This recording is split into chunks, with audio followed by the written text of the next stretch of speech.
ഈശോയിൽ ഇത്രയും സ്നേഹമുള്ളവരെ, അഭിമന്യ ജേക്കബ് തൊങ്കുഴി പിതാവിൻ്റെ വേർപാട് നമ്മയെല്ലാം ഏറെ ദുഃഖത്തിലാഴ്ത്തിയിരിക്കുകയാണ്.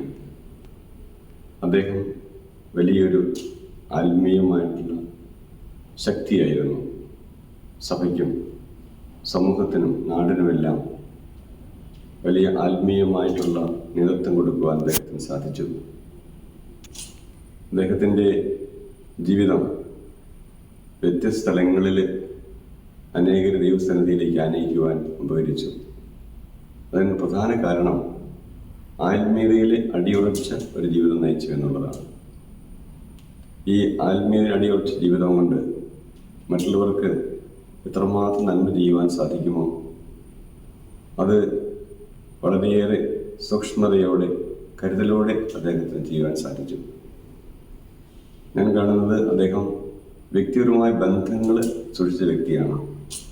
ഞാൻ ഓർക്കുകയാണ്, എൻ്റെയൊക്കെ ബർത്ത്ഡേ അല്ലെങ്കിൽ ഫീസ്റ്റ് ഡേ വരുമ്പോൾ പിതാവ് നേരിട്ട് എഴുത്തെഴുതുമായിരുന്നു, ചിലപ്പോൾ ഫോൺ വിളിക്കുമായിരുന്നു.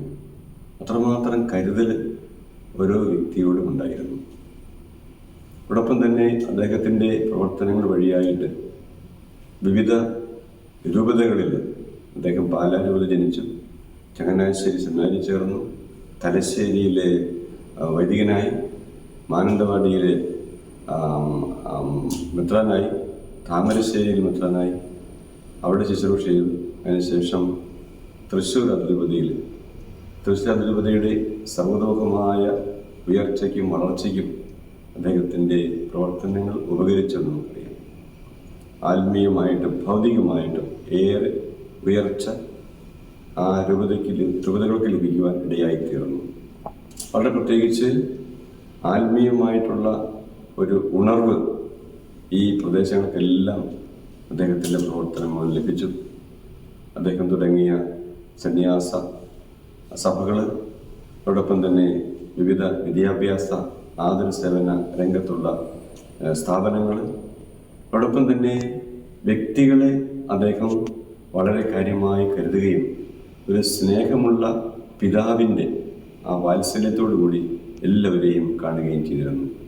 അദ്ദേഹത്തിൻ്റെ വേർപാട് തീർച്ചയായിട്ടും നമുക്ക് വലിയ ഒരു നഷ്ടമാണെന്ന് പറയാം. പക്ഷേ വേർപാടെന്ന് പറഞ്ഞാലും ദൈവസന്നിധിയിലേക്കാണ് പോയിരിക്കുന്നത്. ദൈവത്തോട് കൂടെ ജീവിച്ച വ്യക്തി ദൈവസന്നിധി എത്തിയിരിക്കുന്നു.